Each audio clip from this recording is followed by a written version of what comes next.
Merhaba, bugün sizlerle Türk Edebiyatı'nın güçlü kalemlerinden Necati Güngör'ün 100 temel eseri listesinde de yer alan unutulmaz öyküsü Türkü Getiren Kuşları paylaşıyorum. Bu hikaye pamuk tozları içinde çalışan bir annenin mücadelesini, çocuk yaşta omuzlara binen hayat yükünü ve bir cami avlusunda uçuşan güvercinlerin gölgesinde biten o meşhur hesaplaşmayı anlatıyor. Mert Turak'ın etkileyici seslendirmesiyle geçmişin izlerini taşıyan bu sarsıcı öyküyle sizi baş başa bırakıyorum. İyi seyirler, iyi dinlemeler. Sesli kitaplara yolculuklar başlıyor. Türkü Getiren Kuşlar. Yazan Necati Güngör. Seslendiren Mert Turak.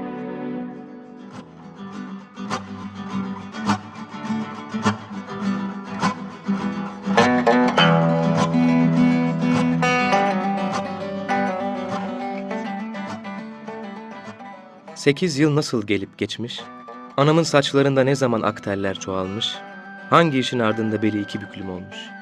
Hiçbirinin farkında değildim. Her şey abimin günlerini tüketip de dışarı çıkmasıyla yüze vurdu.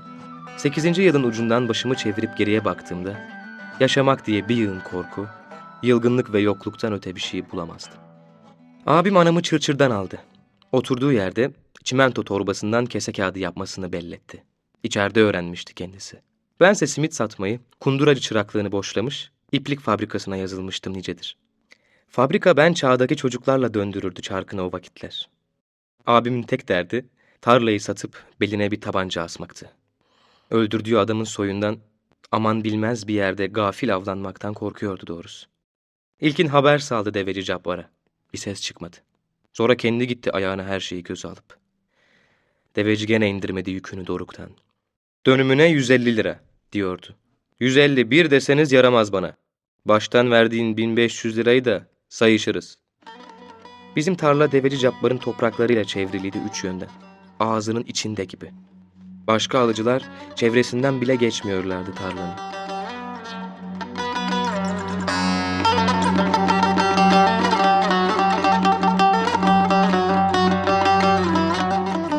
Uyanamazdım sabahları. Baldan tatlı gelirdi uyku.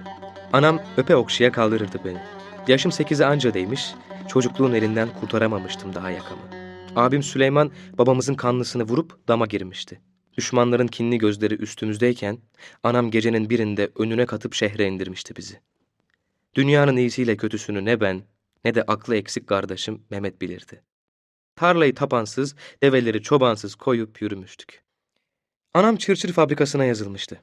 Kışın ucu daha yeni çıkmış, göklerin çatısı çökmüş gibi yağmur yağıyordu. Yağmur çamuru demez, işinin başına koşardı anam. Gecenin orta yerinde ırgat başı dayanır kapıya, dan vurur, fabrikaya çağırırdı milleti. 15'te bir 20 lira geçiyordu eline anamın. O zamanın parası. Bir akrabanın alt eviydi kaldığımız yer. Cumali dayı derdik adına. Değirmencilik ederdi. Uyuz eşeği de bizimle kalırdı alt evde. Cılk yaraya kesmişti sırtının yağrı yük taşımaktan. Sabahları gün doğmadan simit fırınının yolunu tutardım. Yıldızlar batmadan. Karanlık. Çamurlu yollardan geçerdik mahallenin çocuklarıyla. İçlerinde en ufağı, en boysuzu bendim. Sıcak fırına doluşur, çıtır çıtır kızarmış susam kokulu simitleri alıp sokaklara koşmak için iter kakardık birbirimiz. Çoğu zaman benim sıramı kaparlardı elimde. Ağlar kimseye güç yetiremezdim. Kimse de arka çıkmazdı bana. Şimdi daha iyi anlıyorum acımasızlıklarını. Sarhoş babaların, hastalıklı anaların, akşamdan sabaha yiyecek bir şey olmayan evlerin çocuklarıydı hepsi de. Tütüne, şaraba, kerhaneye alışmışlardı. Yarenlikleri, çalıp oynamaları hoşuma gider. Lakin korkudan varamazdım yanlarına. Kimi günler Mehmet'le giderdik fırına. Ondan çekiniyorlardı deli bozuk diye. Tuttuğu dalı kurutuyordu Mehmet iri pençeleriyle. Hamallığa gönderirdi anam Mehmet'i. Beceremez, kaçar gelirdi çarşıdan. Beline sardığı ipi çözüp atardı. Öğlene dek dolaşırdım sokaklarda sepet kolumda. Kapıların ağzını gözlerdim. Simitçi diye sabırsızlanan ben yaştaki çocukları. Hangi evin çocuğu var? Çocuğunun bir dediğini iki etmeyen kapı hangisi? Gün geçtikçe öğrenirdim. Umutla, üstüne basa basa bağırırdım böylesi evlerin önünden geçerken. Öğlende anam çırçırdan dönmüş olurdu saçlarının pamuk tozuyla. O günkü kazancımı sayar, mendilinin ucuna çıkın eder, sonra da Mehmet'e çıkışırdı. Beceriksiz, tembel oğlan, başımın belası, seni doğuracağıma taş doğursaydım diye ilenirdi ona. Arada bir eteğine tutunup anamın abimi görmeye giderdik. Portakal, cigara, öteberi götürürdük. Tığ gibi delikanlıydı abim gözümde. Siyah şalvar üstüne beyaz mintan, onun üstüne de işlemeli yelek giyerdi. Göz bebeklerinde yıldızlı pırıltılar olurdu. Ya da bana öyle gelirdi sağır duvarlarla çevrili karanlık damda. Pırıltılar sönüp yerlerine sisli gölgeler düşünceye kadar dinlerdi anamı. Bir şey çıkaramazdım konuştuklarından. Ağlaşan kadınlara, eli değnekli gardiyanlara dalar giderdim. Beton duvarlar, heybetli demir kapılar, kapılara vurulmuş kalın zincirli köcekler, çocuk yüreğime ürküntüler salar, anamın örselenmiş eteklerine yapışırdım iyicene. Her ayrılışımızda ağlardı anam. Kolunun yeniyle silerdi nemli gözlerini. Onu ağlar gördükçe benim de yüreğimin yufka yerinden bir şeyler kopar. Gelir, boğazımın ortasında düğüm olurdu. Bu zaman da abim öfkelenir, tel örgünün ardından kovardı bizi. Ağlayacaksan bir daha gelme derdi. Konuşmadan, içimizde beslenip duran ortak duyguların anlamını bozmadan dönerdik eve.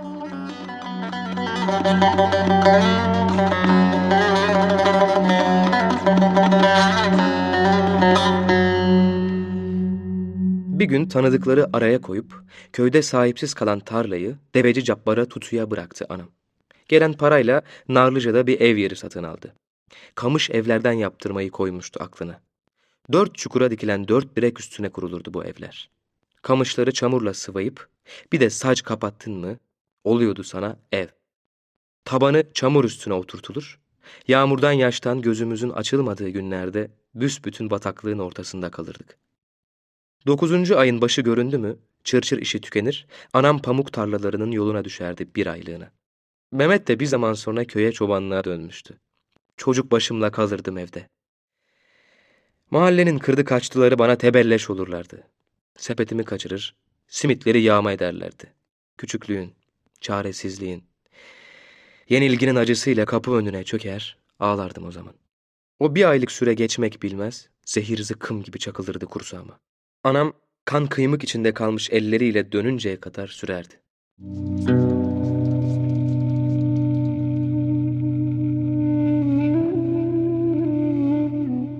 Günlerden cumaydı.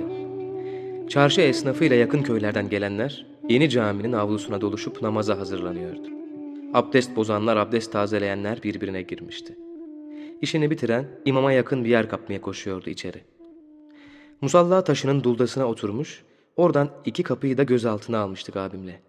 Adamlar koşuşturup durdukça avludaki kumru sürüsü pır diye kanat vurup havalanıyordu 2'de 1. Güneş de tam tepemizin üstüne oturmuş, ortalığı yaldır yaldır yakıyordu. Derken abim dürttü beni. Deveci Cabbar başında yeşil takkesiyle kalabalığa karışmış geliyordu. Boynundan adam assalar ayakları yere değmezdi. Sağ omuzu aşağı doğru çökmüş, belli belirsiz sallanıyordu iri gövdesi yürürken. Sıçradım ardından. Beni tanımıyordu. Ayakkabılarımızı çıkardı kapıda. Elimizde götürüp aynı yere koyduk yan yana. Sonra ardında kaldım ben.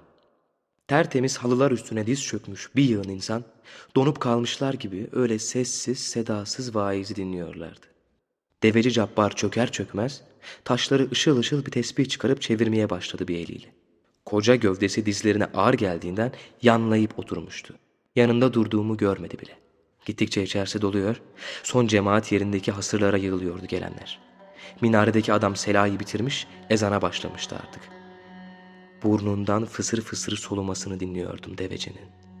Bir yandan da abimin söylediklerini geçiriyordum kafamdan. Sübhaneke okumaya başlanınca demişti. Ezan da bitince imam yerini aldı en önde. Güruhla ayağa kalktık hepimiz. İyice arada kalmıştım. Göz ucuyla baktım.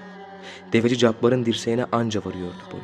Soluya soluya eğilip kalkmasını, kollarını göbeğinin üstünde bağlamasını, selam verirken başını zorla sağa sola çevirişini bir bir izlemekteydim. Oysa her şeyden habersiz, kendi havası içinde gözlerini yummuş, mırıl mırıl duasını okuyordu. İmamı göremiyordum ama caminin kubbesine çarpıp çınlayan sesini rahat işitiyordum. Sübhaneke Allahümme deyince yüreğimi bir çarpıntı yakaladı o an. Okunan yüzlerce duanın uğultusu içinde eğilip Duanı iyi oku ağa dedim kulağına. Bu son namazın olacak. Göğsümden fırlayıp çıkmıştı sanki sözler. Dünya silinmiş bir saniyede gözlerimden. Yalnız benle deveci kalmıştık. Yerinden sıçramasıyla ayakkabısını kapması bir olmuştu. Ben de ardından. Sol kapıyı tutmuştu abim. Ötekine deveciden önce ben seyirttim. Cami avlusunda inip kalkan kumrulardan başka canlı yoktu. Can havliyle ayakçadan atladı. 17'sinde bir delikanlı gibiydi korkudan. Cenaze kapısına koştu. Abim önümü kesmek için kapıyı dolandı o hızla. Arkasını tut diye bağırdı bana. Karşı kaldırıma geçip tüccar yazıhanelerinden birine dar attı canını.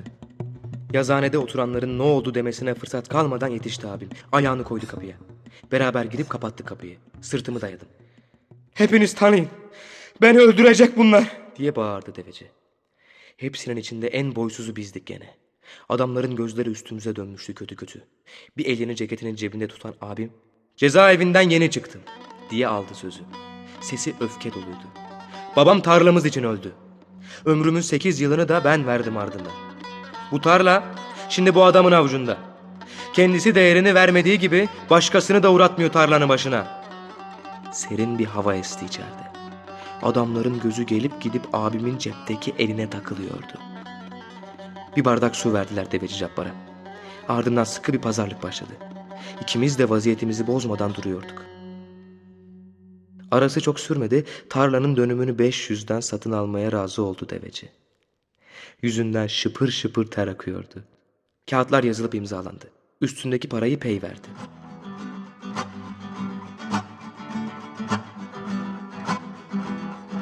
Abim elini ceketinin boş cebinden çıkartmıştı dışarı çıktığımız zaman. Caminin avlusundaki kumruların biri havalanıp biri iniyordu. Kanatlarında gökyüzünün ışıltılı mavisi öyle süzülüp bilinmedik türküler söylüyorlardı hep bir ağızdan.